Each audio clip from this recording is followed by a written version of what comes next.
Buenas tardes. Bienvenidos a un nuevo programa de Unas de Cabas y otras de Castro por vertvnoticias.com, su alternativa en la red. Winston, un acontecimiento importante de la semana pasada fue el anuncio del aumento del salario mínimo en 30%. Este es un aumento de salario que evidentemente no es que no debió realizarse, sino que es un aumento que realizado de manera aislada como fue hecho, es decir, con esa intención electorera, con esa intención un poco de torcer la voluntad de los venezolanos en las elecciones del 6 de diciembre, va a causar mucho más daño que beneficio. ¿Por qué, Winston? Bueno, porque es un aumento que simplemente va a producir, primero que no compensa la pérdida del salario. ¿Por qué? Porque el aumento es del 30%, mientras que la inflación a la fecha es del 160%. Es decir, frente a una escalada inflacionaria tan monumental como esta, un aumento de salario del 30% se vuelve saliagua.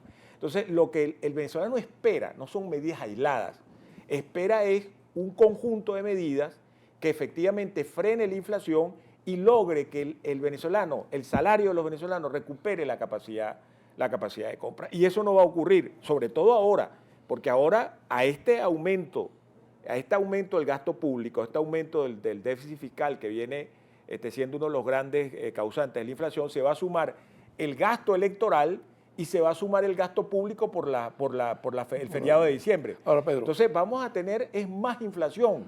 Pedro, el venezolano común lo que desea, lo que pide, es que cesen las colas, la escasez, el desabastecimiento, se acabe la crisis del sistema eléctrico nacional y, por supuesto, un aumento de sueldo que el venezolano lo necesita, porque la cesta básica ya está por el orden de los 76.000 bolívares. 78.000 bolívares. Pero el presidente de la República no le indica al presidente del Banco Central de Venezuela que publique los índices inflacionarios.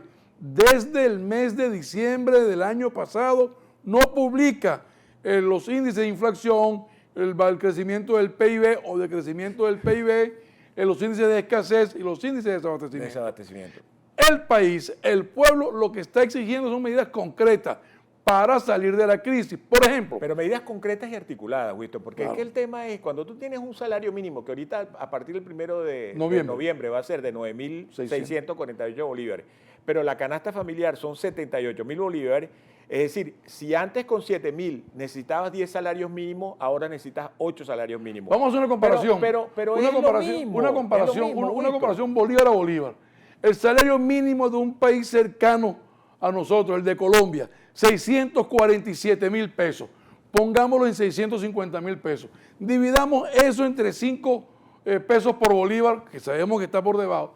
Da 125.000 bolívares. El salario mínimo en Colombia. En Colombia. Entonces, o sea, no estamos hablando de dólares, señor presidente. Estamos hablando de un país que no tiene los niveles inflacionarios que tiene Venezuela, ni tiene tampoco el desfase salarial que existe en Venezuela entre el salario mínimo y el costo de la canasta familiar. No hay un impuesto más pernicioso para un país que la alta inflación. Así es. O sea, no puede ser, señor presidente, invite a su esposa, vaya a hacer mercado, vaya a las redes públicas a hacer mercado y compre lo que le cuesta un kilo de pollo, vaya a Quinta Crespo, vaya a Boqueipuro, vaya a los mercados populares para que usted vea lo que está comprando el venezolano, un kilo de pollo en 500 bolívares y un kilo de carne en 1.500 bolívares. Eso sí es inflación. Pero es que Winston, aún cuando se produjera esa ficción que el gobierno pretende mantener a contrapelo de la realidad, de los precios regulados y de los precios justos, de los precios, tú te pones a ver el costo de la canasta familiar o de la canasta de alimentación o de la canasta básica a los precios de los bienes regulados y tampoco te alcanza, claro, no alcanza. No te alcanza, así lo consiguieras, tampoco te alcanza. Bueno, es por ello que el gobierno hoy está intentando, fíjese lo que está haciendo el gobierno con una política pública, y eso el venezolano no espera eso, señor presidente. No politicemos la crisis económica que está viviendo el país. No es posible, señor presidente, que usted, porque usted lo dijo ayer, que a usted se le había ocurrido la genial idea de crear pedemercalitos en los sectores populares. Pues fíjese usted, han cerrado los bicentenarios lo convirtieron en centros de acopio y desde allí van a distribuirle a estos pedimercalitos. ¿Y quiénes lo distribuyen? Las VCHE. ¿Quiénes lo distribuyen? Los consejos comunales. ¿Quiénes lo distribuyen? Los militantes del PSUV. Estamos creando un monstruo de 1000 cabezas. Señor presidente, por allí no van las cosas. Pero además de eso, que eso es lo que ha generado, esa política es la que ha generado. Eso hay que para evitar el bachaqueo. Eso es lo que ha generado corrupción, lo que ha generado bachaqueo y lo que ha generado la desaparición de los bienes, Wisto. Porque ahí en esa escala viene otra vez la corrupción y viene otra vez el mercado negro. Porque no puede ser, mire, no puede ser que solamente haya alimentos para unos venezolanos y para otros no. Ya nosotros dijimos hace bastante tiempo en este programa que a la red Mercal, Pedeval, es decir, la red de abastecimiento público, solo accede el 8% de los venezolanos. Es decir, ni siquiera los militantes, ni siquiera todos los militantes del chavismo. Entonces, es una falacia pensar que usted va a alimentar a la población más pobre del país a través de las bodegas. Porque ahorita lo hicieron con los bicentenarios, pero antes lo hicieron también con Macro. No, ya Macro está incorporada, va a suministrar Macro a cerca de 1.500 bodegas populares, donde en Caracas hay 300. Señor presidente, no juegue con candela, porque usted es el que está propiciando que en este país entre en conflictividad social y quiere que ese programa dure hasta el 6 de diciembre. ¿Y qué va a pasar? Y es que el venezolano después del 6 de diciembre en adelante no come. Ajá, ¿y qué va a pasar con el resto de la población que no va a tener acceso a eso? Porque yo no creo que de aquí al 6 de diciembre puedan aumentar de 8 a más de 8% de la población. Ponle que aumenten al 12%. Ajá, y el resto de la población, ¿qué pasa con los otros, el otro 88% de la población que también come? Pero esas son políticas públicas erradas y equivocadas de un viejo esquema político que fracasó en el mundo. Pero además de eso, Winston, es decir, el problema es que uno no puede jugar con la comida. Estás diciendo bien, uno no puede jugar con la comida. La comida no se puede convertir en el un instrumento político. Y de la demagogia y del electorerismo. Porque eso es jugar con candela. Es decir, la comida es un derecho humano. Que la población, toda la población, todos los venezolanos, todos sin excepción, puedan acceder a los bienes de alimentación. Pero asociado a eso, Pedro, también ocurrió la semana pasada, o viene ocurriendo desde julio aproximadamente, esas jubilaciones a presión. Están presionando a los magistrados del Tribunal Supremo de Justicia para que se acojan a una jubilación anticipada. Allí están cometiendo un delito. Se está violando la Constitución Nacional. Estos 13 magistrados que le corresponde jubilarse en diciembre de 2016. Y yo les voy a decir una cosa, allí están magistrados militantes conspicuos del PSV, el señor Carrasquero, la señora Deyanira Nieves, la señora Luisa Estela Morales, hay otro, el señor Dugarte, o sea, 4 militantes del PSV que cantaron y corearon Chávez no se va. ¿Por qué le están aplicando esa jubilación anticipada, violando las leyes? Por ejemplo, eso es una presión, porque el problema es que el oficialismo ya debe anticipar la derrota de las elecciones parlamentarias y debe anticipar que va a haber mayoría de la oposición en la nueva Asamblea Nacional. Pero no puede saltarse a la torera, Pedro, las leyes pero del país. Pero eso es lo que ha venido pasando, porque además de eso hay un comité, además que se nombró, de postulaciones que se nombró y que ya cesó de sus funciones. Y aparentemente aparece ratificado. Cesen sus funciones porque fue designado para escoger los 5 magistrados que originaron una ausencia en el TCJ. Cesó en sus funciones. Cesó en sus funciones. Entonces le correspondería a otro comité que como esas jubilaciones de esos 13 magistrados, esas corresponden para diciembre del 2016, le correspondería a la nueva Asamblea Nacional. Ya que esta cesa en sus funciones el 31 de diciembre del 2015. De 2015. Entonces, manipular los poderes públicos realmente es una, además manipularla de esta manera tan abierta tan burda. Es que se cometen, se violan leyes. Simplemente, porque es que el problema además, Winston, lo que se está ignorando es que una cosa es este país hoy con mayoría en la Asamblea del oficialismo y lo que va a hacer en el 2016 con mayoría de la oposición. Y todo funcionario público, todo componente de los poderes nacionales no va a poder evadir esa realidad. Pedro, Esa realidad, porque esa tú, es la realidad que va a dictar la voluntad del fíjate tú electorado, qué está la ocurriendo, voluntad Pedro, ciudadana. fíjate tú qué está ocurriendo, Pedro. Ellos, al escoger en esta Asamblea Nacional que cesen sus funciones el 31 de diciembre de 2015 de los nuevos integrantes del TCJ, están violando la ley. Están violando Estos diputados. Estos diputados, claro. Porque esa es competencia de la nueva Asamblea Nacional. De la nueva Asamblea Nacional. Pero ¿cuál es el propósito? Y lo vamos a decir. El propósito es que desde la Sala Constitucional van a normar las funciones de la Asamblea Legislativa. Un poder intrometiéndose en otro poder. Bueno, es que eso no es posible porque eso sería una franca violación constitucional porque por lo menos en el texto constitucional cada poder es autónomo. Y es por eso que están con un cacareo de que quieren que la oposición, que la mesa de la unidad, le firme un cheque en blanco al CNE. Eso no puede ser. Se hicieron unas exigencias al CNE y de las 12 exigencias que se hicieron, solo 6 aprobó el CNE y las otras, las más importantes, no las aprobó. Yo voy a atreverme a leer algunas de esas sugerencias, esas exigencias hechas por la mesa de la unidad. No se aceptó que los resultados se anuncien con la máxima transparencia y celeridad posible.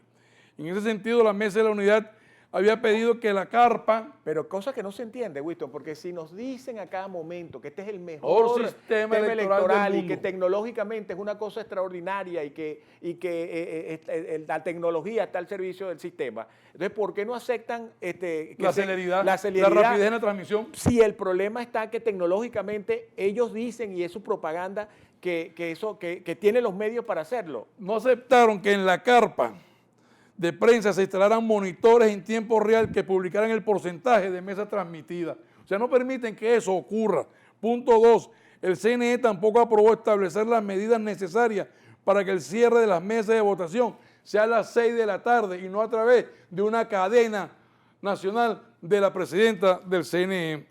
No se aprobó la realización de una campaña pedagógica y didáctica e institucional que le diga al venezolano sobre el secreto del voto. O sea, eso es importante que el venezolano lo sepa para que no sea amedrentado ni amenazado por el gobierno. Porque sepa usted, amigo telespectador, el voto es secreto. El gobierno quiere intimidar a la población y sobre todo a los funcionarios públicos con el cuento de que el voto no es secreto y que se puede saber. Eso no es cierto. El voto es totalmente secreto. No se aceptó un punto muy importante en la cual se baje de 7 a 4 la cantidad de veces consecutivas que la máquina de votación permite que los electores cuya huella no coincida con sus datos puedan votar. Es decir, si vienen 7 personas y no están registradas sus huellas dactilares en la captahuella, hasta 7 podía aceptar la máquina. Pues nosotros pedíamos que fueran 4, pues no aceptaron que fuesen 4.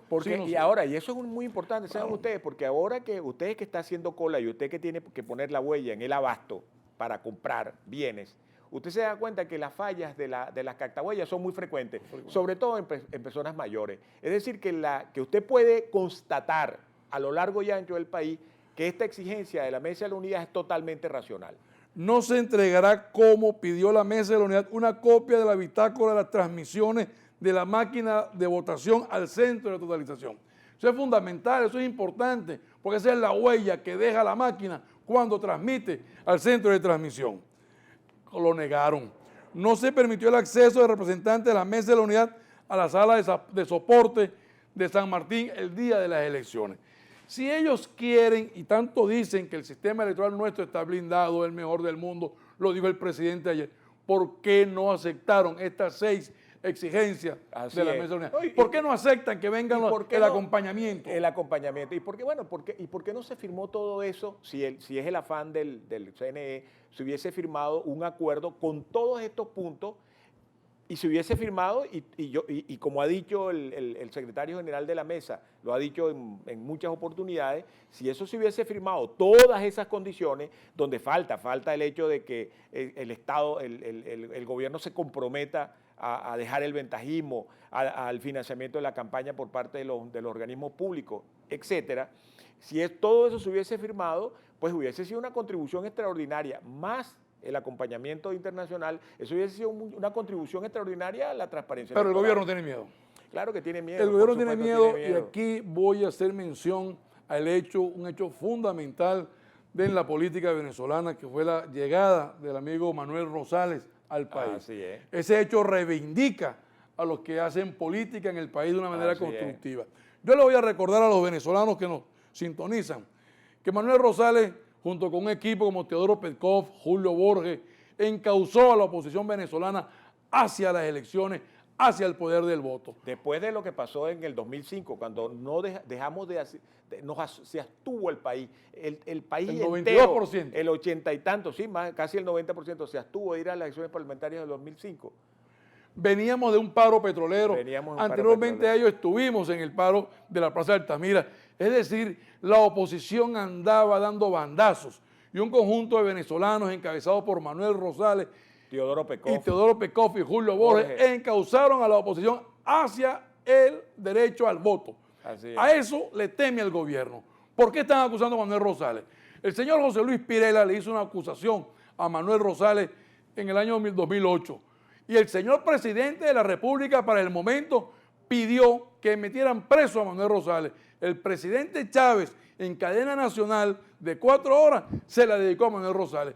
¿Quién se queda en su país cuando el presidente de esa república le exige que lo metan preso a uno? Pero además Nadie de se eso, queda. además después de todo lo que ha pasado en Venezuela, Winston, pero además de eso, el problema, la cuestión, y además yo creo que les debió haber molestado mucho al gobierno, que Manuel Rosales anunció la hora, el día que iba a venir a presentarse a la población, ante la población venezolana, para asumir el liderazgo que le corresponde, porque es un jefe de un partido, es una persona fundadora, líder de un partido que es Un Nuevo Tiempo, y frente a la amenaza de la fiscal general de la República y frente a la amenaza de Diosdado Cabello, no se amilanó y apareció, dio la cara, no se acobardó. Eso debe haberles causado una tremenda molestia, porque eso dice mucho de la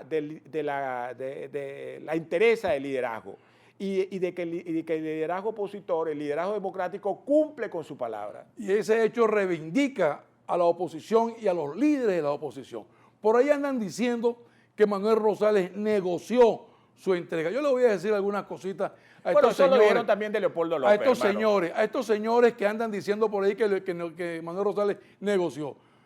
Hay que ver lo que es estar fuera de su país por 7 largos años, sin sus hijos, sin su familia, sin sus afectos, pero sin su además, familia. ¿quién negocia una cárcel? ¿Qué se negocia con una cárcel? ¿Qué se negocia con una cárcel? ¿Por qué están ahora el gobierno tiene las manos metidas en ese tipo de comentarios? El gobierno es el que dice que Manuel Rosales está negociando. Tienen miedo y le va a salir, van a tener que echar para la calle a Manuel Rosales, porque este amigo José Luis Pirela ya desistió de la denuncia, retiró la denuncia. O sea, no tienen testigos contra Manuel Rosales. Y la gente que se hace eco de esos comentarios, lamentablemente mucha gente de oposición, simplemente le está haciendo el juego al chavismo. O están comprados por el gobierno. O están comprados por el gobierno. Entonces, eso no tiene sentido. Eso es absolutamente, no tiene sentido el hecho de que nosotros verdaderamente nos ocupemos de difamar junto con el chavismo a la dirigencia opositora. Yo creo que la gente tiene que un poco pensar esa situación. Pero también ocurrió un hecho fundamental ayer. Vuelve el señor presidente de la República a acusar a Lorenzo Mendoza para que lo metan preso. Señor presidente, estamos en un país con Estado de Derecho. ¿Por qué usted tiene que mandar a meter preso a Lorenzo Mendoza porque alguien le grabó una conversación ilegalmente, una conversación telefónica entre Ricardo Hausmann y Lorenzo Mendoza, y usted tuvo acceso a esa grabación? Donde usted está cometiendo un delito, claro, porque eso no está autorizado por ningún tribunal de la República. Sí, además estaban hablando de la situación en el país y de las posibles soluciones, los primeros caminos que se puede tomar para salir de esta situación. De eso es lo que estaban hablando. Y eso es un delito. Eso no es un delito. El único que puede hablar de Venezuela, sobre Venezuela, es el presidente de la República. O los opinadores del chavismo. No, somos venezolanos todos y podemos opinar sobre nuestro país. Así es. Pero además yo creo que lo que le molesta al oficialismo de Lorenzo Mendoza es que Lorenzo Mendoza es la representación del buen empresario, del emprendedor, del venezolano productivo. y sobre todo el que la gente sabe, la gente identifica que la poca comida que consigue la produce Polar, la produce Empresas Polar. Y eso les debe molestar porque expone al oficialismo como incompetentes. No solo ¿verdad? incompetente, Pedro, ineficiente, inoperante, inoperante. llevaron al país a la ruina. Es Bueno, decir, Pedro, que ha llevado el país y a las empresas públicas a la ruina. Pedro, ha culminado nuestros preciosos 20 minutos. Nuestro amigo Pinky no nos quiere dar un minuto más. Ha concluido el programa. Nos vemos la semana que viene en Ver TV Noticias, su alternativa en la red. Buenas tardes.